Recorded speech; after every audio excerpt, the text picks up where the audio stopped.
Happy new year বন্ধুরা। নতুন বছর সবাইকার খুব ভালো কাটুক, সবাই সুস্থ থাকুন এই কামনা করে আজকে আমি আমার ভিডিওটা শুরু করছি।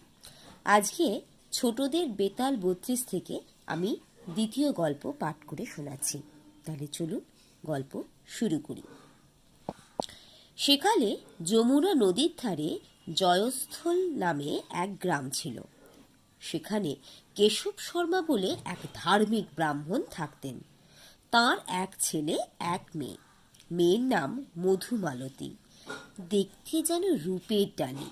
ক্রমে তার বিয়ের বয়স হলে ব্রাহ্মণ আর তার ছেলে চারদিকে একজন ভালো পাত্রের খোঁজ করতে লাগলেন।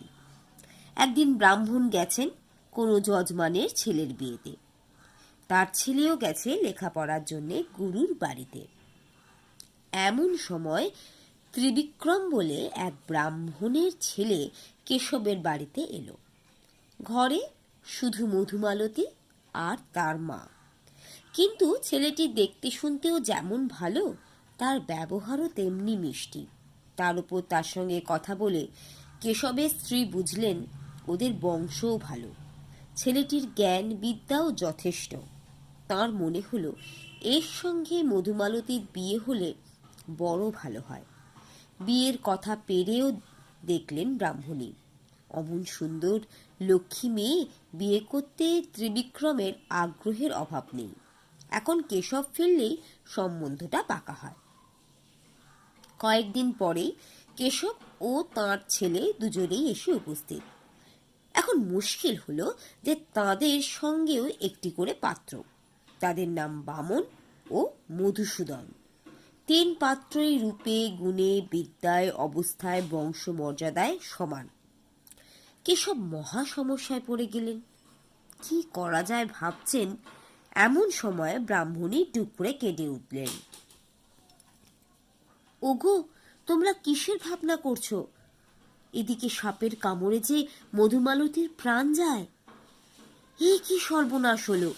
কেশব, তার ছেলে ও পাত্ররা ছোটাছুটি করে কাছাকাছি যত বিষ বৈদ্য ছিলেন সবাইকে ডেকে নিয়ে এলেন। তারাও কম চেষ্টা করলেন না, কিন্তু কিছুতেই কিছু হলো না। শেষটা তারা বললেন যে এ মেয়েকে কেউ বাঁচাতে পারবে না, এবার যাওয়ার সময় হয়েছে। হলোও তাই। অল্পক্ষণের মধ্যেই মধুমালতী শেষ নিঃশ্বাস ফেলল। সকলে সুখে অভিভূত হয়ে পড়লেন। কেশব, তাঁর ছেলে আর পাত্ররা একসঙ্গে মিলে মধুমালতীর শেষ কাজগুলো করলেন। যমুনার তীরে সোনার প্রতিমা পুড়ে ছাই হয়ে গেল। কেশব ও তাঁর ছেলে কাঁদতে কাঁদতে বাড়ি ফিরলেন।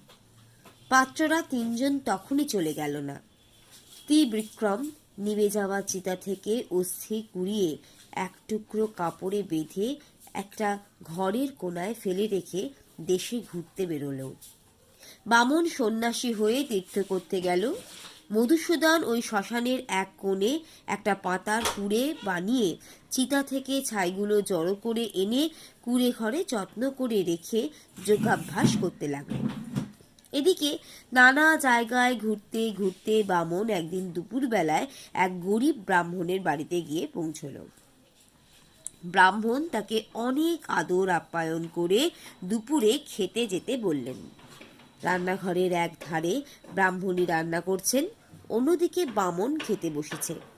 ব্রাহ্মণের ছোট ছেলেটা এদিকে মাকে মহা জ্বালাতন করতে আরম্ভ করে দিল।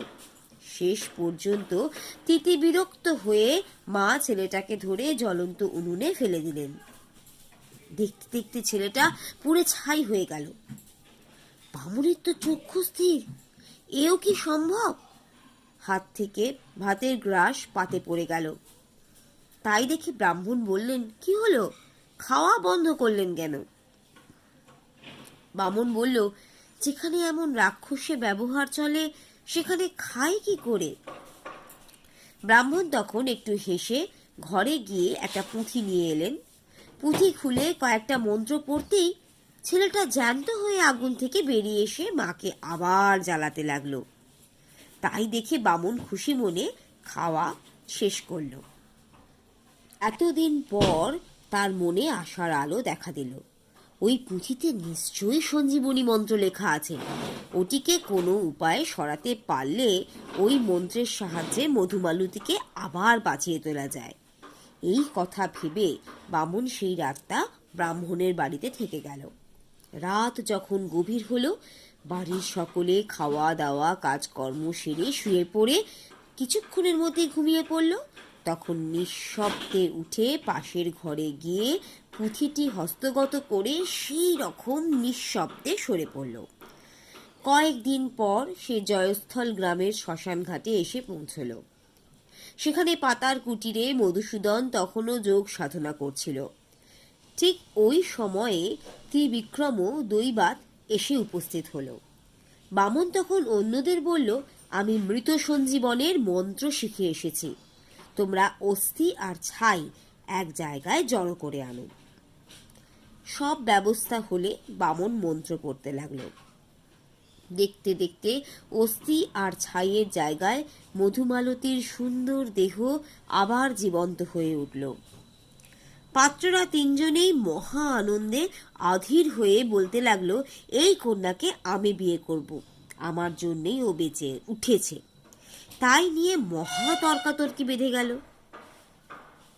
এইখানেই গল্প শেষ করে বেতাল প্রশ্ন করল, এবার বলো তো মহারাজ, কার সঙ্গে মধুমালতীর বিয়ে হওয়া উচিত?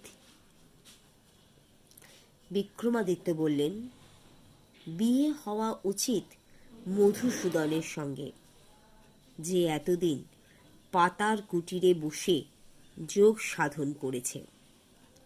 বেতাল বলল, তা কেন? ত্রিবিক্রম যদি অস্থিগুলো যত্ন করে রেখে না দিত, আর বামন যদি সঞ্জীবনী মন্ত্র না শিখে আসতো, তাহলে মধুমালতী কি করে বেঁচে উঠত? বিক্রমাদিত্য বললেন, কিন্তু ত্রিবিক্রম অস্থি সংগ্রহ করে ছেলের কাজ করেছিল, বামন প্রাণ দিয়ে বাপের কাজ করেছিল, তাদের সঙ্গে মধুমালতীর বিয়ে হতে পারে না। বাকি থাকে মধুসূদন, সে ছাই সংগ্রহ করে কুড়ে ঘরে বেঁধে এতকাল অপেক্ষা করেছে, তার সঙ্গেই তো বিয়ে দেওয়া উচিত। ঠিক উত্তর পেয়ে বেতাল শ্মশানে ফিরে গিয়ে আবার গাছে ঝুলে রইল, আর বিক্রমাদিত্য পেছন পেছন ছুটে গিয়ে ফের তাকে পেরে এনে কাঁধে ফেলে যোগীর আশ্রমের দিকে রওনা হলেন। বেতালও তারপরে গল্প আরম্ভ করল।